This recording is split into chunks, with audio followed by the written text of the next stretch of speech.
Hai guys, akhir-akhir ini kita diramaikan dengan adanya putusan Pengadilan Tinggi Jakarta terhadap terdakwa Pinangki.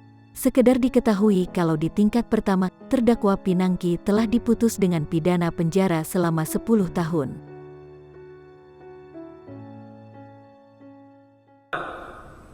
Menjatuhkan pidana terhadap terdakwa tersebut oleh karena itu dengan pidana penjara selama 10 tahun dan denda sebesar 600 juta rupiah dengan ketentuan apabila denda tersebut tidak dibayar diganti dengan pidana kurungan selama 6 bulan.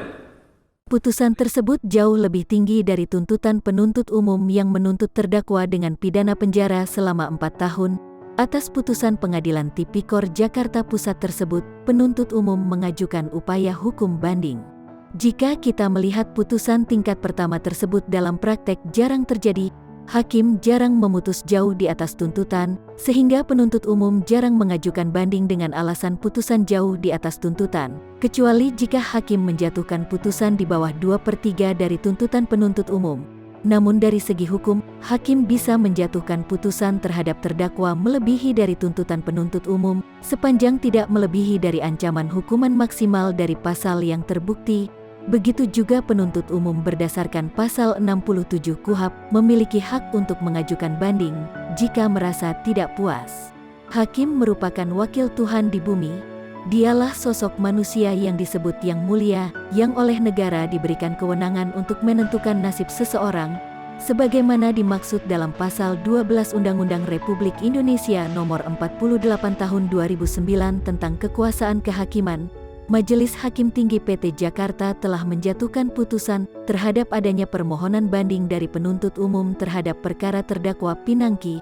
Perlu diketahui, Hakim Tinggi sebagai Judex Fakti memiliki kewenangan untuk memeriksa perkara tersebut secara keseluruhan, dan akhirnya dalam putusannya, Majelis PT Jakarta telah menjatuhkan putusan terhadap terdakwa Pinangki dengan hukuman penjara selama 4 tahun. Terhadap putusan Majelis Hakim Tinggi tersebut, banyak menuai kritik dari masyarakat. Banyak yang berpendapat kalau hakim tidak berpihak pada pemberantasan korupsi karena meringankan hukuman terdakwa.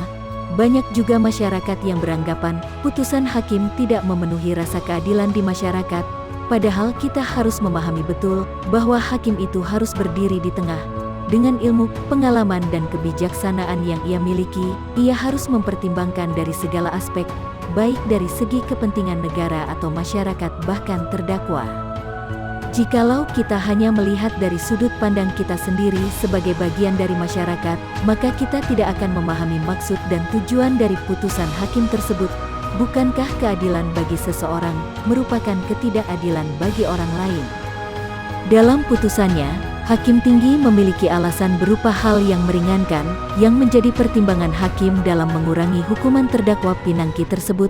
Sekedar diketahui Majelis Hakim Tinggi yang memutus perkara terdakwa Pinangki sudah tepat dalam menyusun putusan tersebut jika dihubungkan dengan pasal 197 ayat 1 huruf F KUHP. Adapun hal meringankan tersebut antara lain: 1. Terdakwa telah mengaku bersalah dan menyesali perbuatannya serta telah mengikhlaskan dipecat dari profesi sebagai jaksa. Oleh karena itu ia masih dapat diharapkan akan berperilaku sebagai warga yang baik. 2. Terdakwa seorang ibu dari anak yang masih balita, sehingga layak diberi kesempatan untuk mengasuh dan memberi kasih sayang kepada anaknya dalam masa pertumbuhan. 3. Terdakwa sebagai wanita harus mendapat perhatian, perlindungan dan diperlakukan secara adil. Jadi agar kita bisa memahami putusan hakim tersebut secara komprehensif, kita harus memahami terlebih dahulu pertimbangan dari hakim tersebut. Kita tidak perlu ragu dengan para yang mulia yang menangani perkara tersebut. Mereka sudah sangat berpengalaman di bidang hukum dalam menangani setiap perkara yang ada. Kepekaan mereka terhadap rasa keadilan sudah sangatlah teruji. Di era demokrasi saat ini, kita memang bebas berpendapat. Namun kita juga harus memahami dan menghargai pertimbangan hukum dari Majelis Hakim Tinggi tersebut. Kepentingan publik telah diwakili oleh penuntut umum di persidangan yang memiliki kedudukan yang berimbang dengan terdakwa. Sekarang Majelis Hakim Tinggi PT Jakarta telah memutus terdakwa Pinangki dengan hukuman yang sama dengan tuntutan maksimal dari penuntut umum.